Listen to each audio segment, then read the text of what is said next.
Karibu mwanafunzi wa Kiswahili kwenye kipindi Uketo wa Kiswahili, kipindi ambacho kinafunza mengi kuhusu mada mbalimbali za Kiswahili.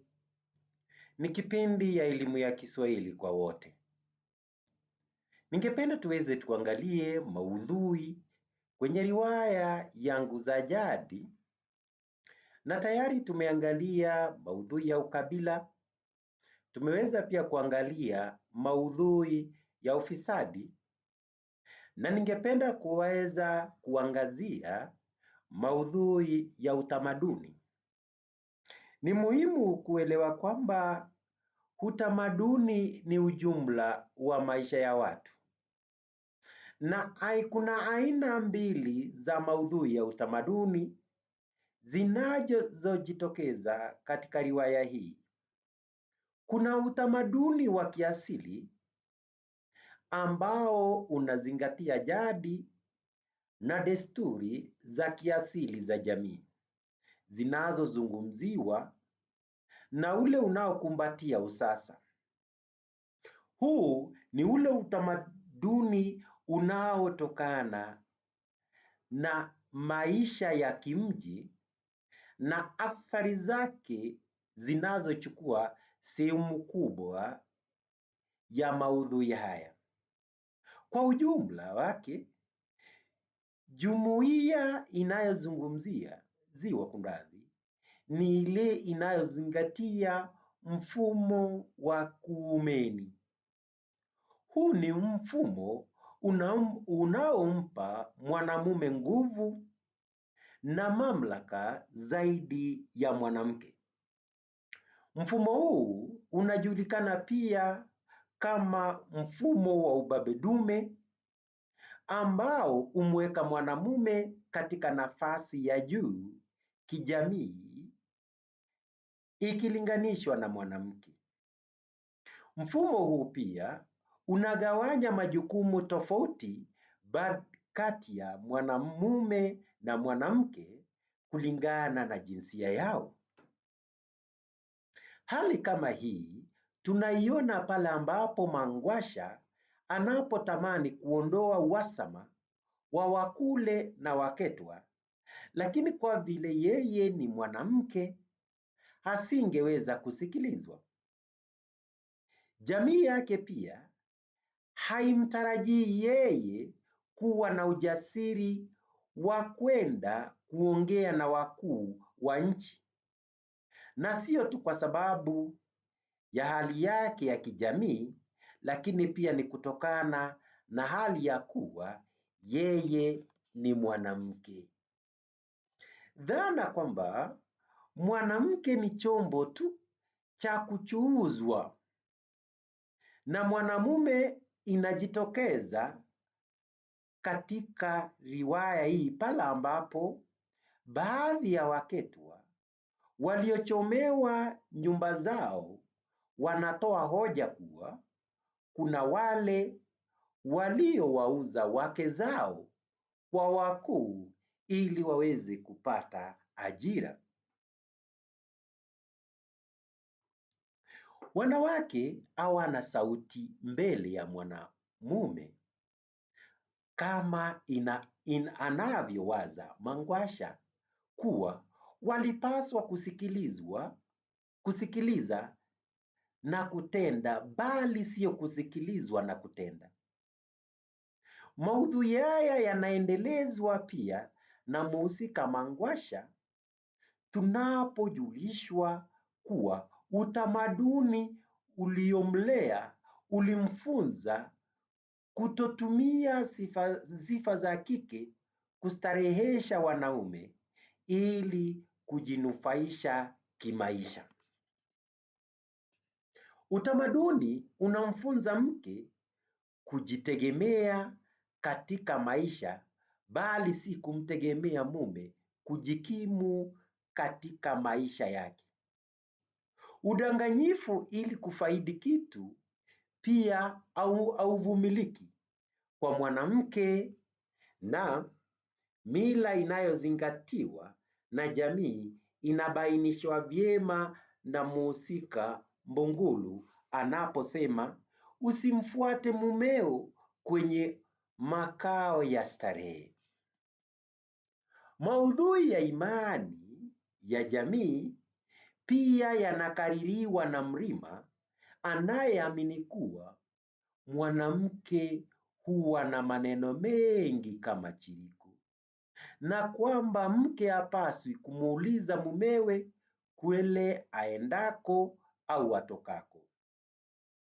Mrima anasema wanawake wa kisasa wanavunja kila mwiko uliowekwa na wazee.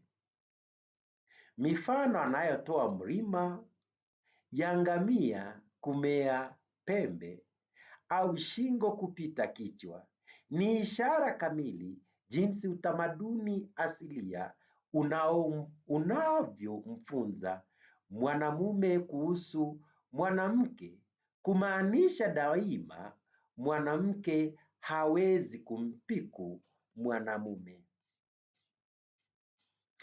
Jambo ambalo pia ni lazima tujue ni kwamba kidogo tu nadhani kuna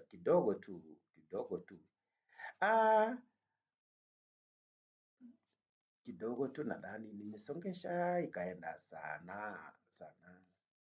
Acha tupige tambala maji wakati tunaporudi nyuma kidogo kumalizia maudhui haya ya utamaduni. Kidogo tu nadhani nilisonga sana. Kunradhi.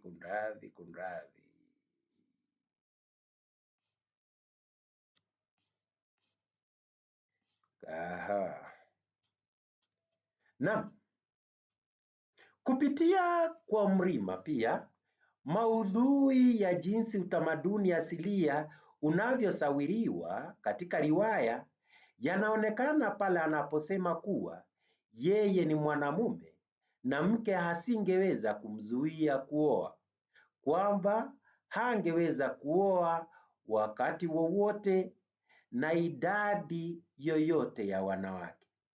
Katika jamii nyingi hasa barani Afrika, mwanaume huweza kuoa zaidi ya mara moja, na hii ni desturi kongwe miongoni mwa jamii nyingi.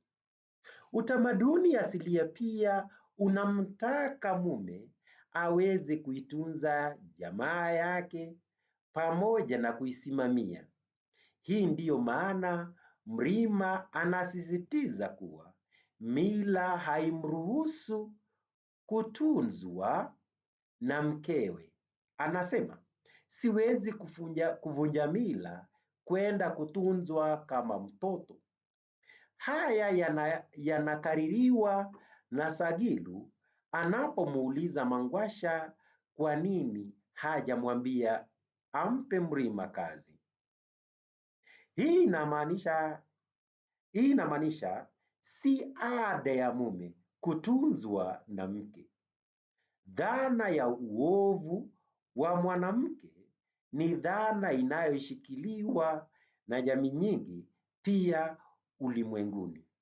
Dhana hii inaendelezwa kupitia kwa kisasili anachosimulia mhusika Sauna, kinachobainisha uovu na kutoaminika kwa mwanamke.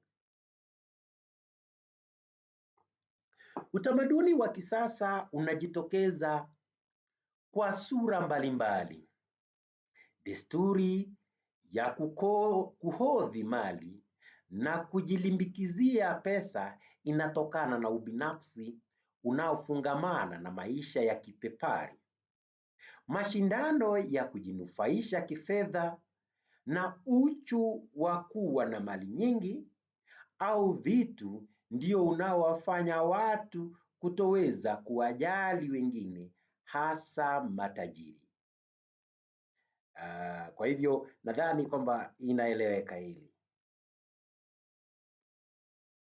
Desturi ya mali kumilikiwa na wachache kama vile akina Sagilu, Mbwashu na jamaa ya Mtemi Lesulia inaendeleza ubeberu na unyanyasaji wa maadui wao. Usasa pia unabainika kutokana na wingi wa maisha ya raha na starehe.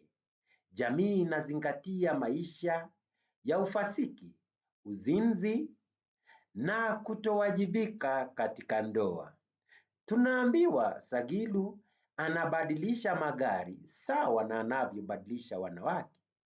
Ngoswe pia anakumbatia maisha ya anasa na biashara haramu kama ile ya mihadarati. Wasichana wanatupilia mbali maadili na kukumbatia starehe na pesa kuliko utu, kama vile sihaba na cheia. Majukumu katika asasi ya ndoa yanabadilika. Pale ambapo mwanamume anahitaji kuwa kichwa kwa jamaa yake, tunamuona akihepa jukumu hili linalotwaliwa na mwanamke, hasa katika ndoa za kisasa. Hivi ndivyo anavyofanya Mangwasha. Wanaume nao wanakosa adabu wanapowanyemelea wake za watu.